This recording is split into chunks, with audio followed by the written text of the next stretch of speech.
सभी को मेरा प्यार भरा नमस्कार। सुबह सवेरे में एक बार फिर से आप सभी का हार्दिक स्वागत। आइए दोस्तों, शुरुआत करते हैं आज की प्रमुख खबरों से। केंद्र सरकार ने कोरोना संबंधित चिकित्सा में इस्तेमाल होने वाले उत्पादों पर जीएसटी दरों में कटौती कर कोरोना मरीजों को सस्ता इलाज देने में सराहनीय कदम उठाया है। अधिकतर उत्पादों को अब 5% जीएसटी के दायरे में लाया गया है। हालांकि यह राहत 30 सितंबर 2021 तक के लिए ही रहेगी। चौथे चरण के टीकाकरण के लिए सरकार ने पूरी तरह ताकत झोंक दी है। वैक्सीन की उपलब्धता के अनुपात में टीका केंद्रों की संख्या बढ़ाने पर जोर दिया गया है। वहीं निजी केंद्रों पर भी फोकस होगा। उत्तर प्रदेश के मुख्यमंत्री ने दिल्ली से लौटते ही कोरोना की स्थिति और बचाव की समीक्षा करते हुए प्राथमिक चिकित्सा केंद्र व सामुदायिक चिकित्सा केंद्रों की रिपोर्ट तलब की है।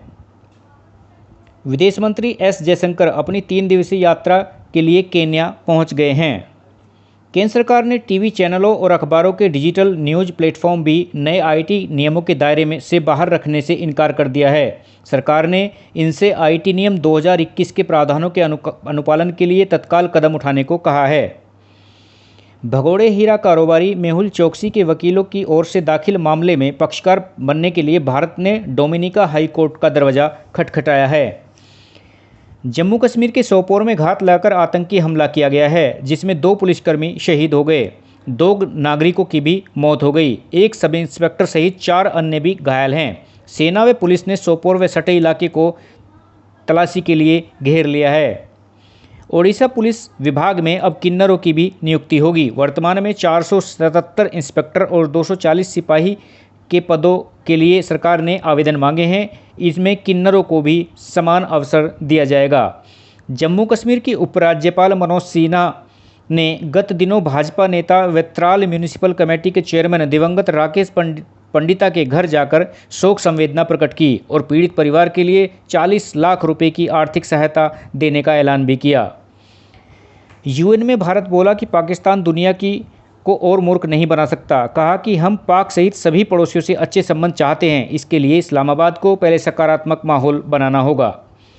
सेना को कल शनिवार को 341 युवा सैन्य अधिकारी और मिल गए। भारत माता तेरी कसम, तेरे रक्षक बनेंगे हम। भारतीय सैन्य अकादमी के गीत पर कदमताल करते जेंटलमैन कैडेट ड्रिल स्क्वायर पर पहुंचे तो लगा कि विशाल सागर उमड़ पड़ा। शनिवार को आईएमए में 341 नौजवान भारतीय सेना का हिस्सा बन गए। वहीं 84 विदेशी कैडेट भी पास आउट हुए। अफगानिस्तान में 24 घंटे के दौरान 11 आतंकियों को ढेर कर दिया गया। देश में सक्रिय कोरोना मामले घटकर 10,22,000 पर आ गए। वहीं 79,000 नए केस भी मिले हैं। चीन ने पैंतरेबाजी के तहत चमगादड़ से कोरोना मिलने का दावा किया है। G7 की बैठक में प्रधानमंत्री नरेंद्र मोदी ने विश्व के सभी नागरिकों के लिए समान स्वास्थ्य सुविधाओं की परिकल्पना पेश की। उन्होंने कहा कि वन अर्थ वन हेल्थ से ही होगा सबका भला। भारत ने शनिवार को उस खबर का खंडन किया जिसमें दावा किया गया कि देश में कोरोना से मरने वालों की संख्या आधिकारिक आंकड़ों से 5 से 7 गुना तक अधिक है। केंद्र सरकार अगले 3 दिनों में राज्यों को कोरोना वैक्सीन की 10 लाख डोज और देगा। पटना के इंदिरा गांधी आयुर्विज्ञान संस्थान में फंगस का एक नया मामला सामने आया है। इसमें नाक से प्रवेश कर फंगस आंखों व साइनस को अधिक प्रभावित करते हुए सीधे मस्तिष्क में पहुंच गया, जो क्रिकेट की गेंद से भी बड़ा था। फंगस को सर्जरी कर निकाल दिया गया है।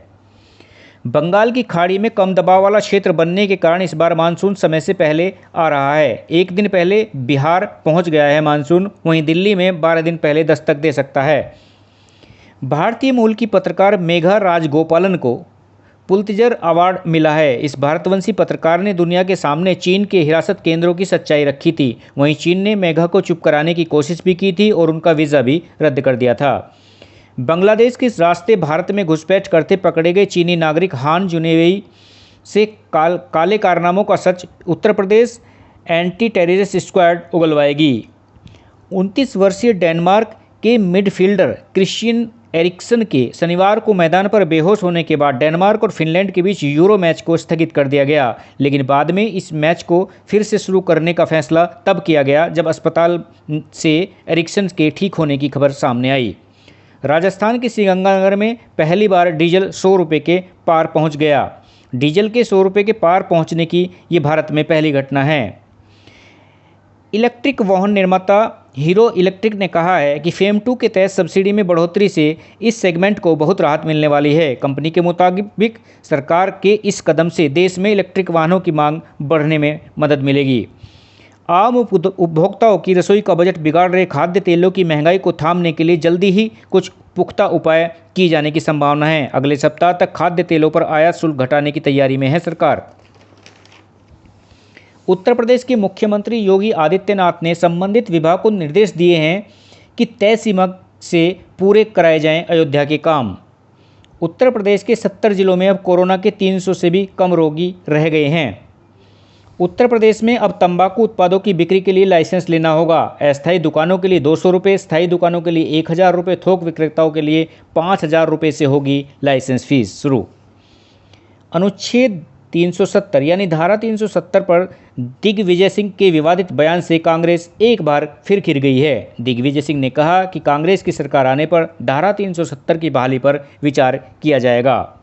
बसपा के पूर्व एमएलसी व माफिया रामू द्विवेदी उर्फ संजीव द्विवेदी को शुक्रवार देर रात गिरफ्तार कर लिया गया। उस पर रंगदारी और मारपीट करने का मामला भी दर्ज है। कोरोना संक्रमण के चलते सऊदी अरब ने इस बार भी दूसरे देशों के जायरीन को हज यात्रा पर प्रतिबंध लगा दिया है। G7 के शिखर सम्मेलन में शनिवार को चीन मुख्य मुद्दा रहा। G7 सैकड़ों लाख करोड़ रुपए खर्च कर चीन को रोकने की तैयारी में है। यमुना एक्सप्रेसवे पर 15 जून से फास्टैग सिस्टम लागू हो जाएगा। पंजाब में 25 साल बाद एक बार फिर शिरोमणि अकाली दल और बसपा में गठबंधन हुआ है। अकाली दल 97 सीटों पर, वहीं बसपा 20 सीटों पर विधानसभा चुनाव लड़ेगी। भारत द्वारा अब तक लड़े गए कई युद्धों और सैन्य अभियानों के बारे में ज़्यादा जानकारी नहीं मिल पाई है, लेकिन अब केंद्र सरकार ने इसको लेकर पहल की है। रक्षा मंत्री राजनाथ सिंह ने युद्ध और अभियानों से जुड़े इतिहास को आर्काइव करने, उन्हें गोपनीय सूची से हटाने और उनके संग्रह से जुड़ी नीति को शनिवार को मंजूरी दे दी। अब विशेष पेशकश आज ही के दिन। 1956 में आज ही के दिन ब्रिटेन ने सुएज नहर का नियंत्रण मिस्र को दिया था। 1882 में मिस्र पर कब्जे के बाद 7 दशक तक नहर का संचालन ब्रिटेन के हाथ में रहा था। 1913 में डाक पार्सल की शुरुआत के बाद अमेरिका में कुछ लोग बच्चों को भी पार्सल से भेजने लगे थे। उनका कहना था कि ट्रेन की टिकट के मुकाबले डाक टिकट की कीमत कम पड़ती थी। ऐसे कई मामले आने के बाद 13 जून 1920 को बच्चों को पार्सल करने को अवैध घोषित कर दिया गया था। 1879 में आज ही के दिन महान क्रांतिकारी गणेश दामोदर सावरकर का जन्म महाराष्ट्र के नासिक में हुआ था। लोग उन्हें बाबाराव सावरकर के नाम से भी पुकारते थे। छोटे भाई विनायक दामोदर सावरकर के साथ 1904 में उन्होंने अभिनव भारत सोसाइटी की स्थापना की थी। और अंत में बात जन्मदिन की। उन सभी दोस्तों एवं उनके प्रियजनों को जिनका आज जन्मदिन है, जन्मदिन की अनेकों मंगल कामनाएं। आज के लिए इतना ही। इसी के साथ ही विदा चाहूँगा। कल फिर मिलेंगे नई खबरों और रोचक जानकारियों के साथ सुबह सवेरे में। नमस्कार। आपका दिन शुभ हो।